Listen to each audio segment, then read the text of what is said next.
Ed ecco la nostra mousse soffice, profumata, naturale, perfetta da servire fredda, senza zucchero, senza panna, gelatina ed è buonissima. Se preferisci puoi pastorizzare l'albume. A fine video ti mostro anche questo passaggio, è semplicissimo, ti serve solo un termometro per controllare la temperatura dell'acqua. Ecco qui il nostro albume pastorizzato. Ma se vuoi saltare questo passaggio, nessun problema. Puoi usare anche gli albumi già pronti del supermercato, che sono già pastorizzati.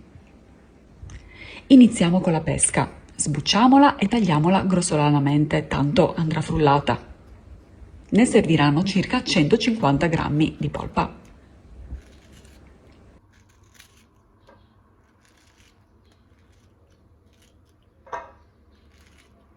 Mettiamo tutto nel frullatore.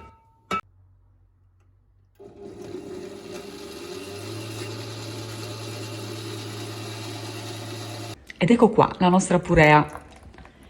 Aggiungiamo l'albume e frulliamo di nuovo, però questa volta con le fruste elettriche. Il composto si monterà, diventerà bello spumoso, ci vorranno circa 4 minuti. Se preferisci puoi montare prima l'albume a neve con le fruste elettriche e poi unire la purea con un cucchiaio, se dovessi avere la paura di non riuscire a montare bene il composto.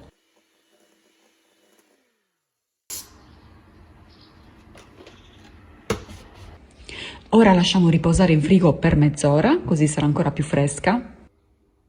Ed eccola, soffice, deliziosa con pochissimi zuccheri. Se vuoi puoi servirla con pezzi di pesca fresca o altra frutta a piacere. Bene, ora passiamo al procedimento della pastorizzazione, che è semplicissimo. L'unica cosa è che avremo bisogno di un termometro per misurare la temperatura dell'acqua. Questo è obbligatorio, altrimenti non possiamo farlo. Mettiamo le uova in un pentolino e le ricopriamo con l'acqua. Scaldiamo l'acqua fino ad arrivare a una temperatura di 60-61 gradi e la dobbiamo mantenere per 3 minuti. Quindi per fare questo e per essere sicuri di non superare i 62 gradi aggiungiamo un po' di acqua fredda e quindi usiamo sempre il termometro per controllare. Quindi mettiamo il nostro timer di 3 minuti. Una volta trascorsi 3 minuti rimuoviamo subito le uova e le mettiamo a raffreddare in acqua ghiacciata.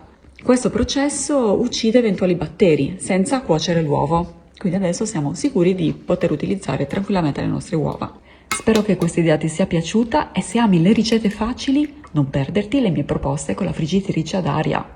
Un bacio, alla prossima!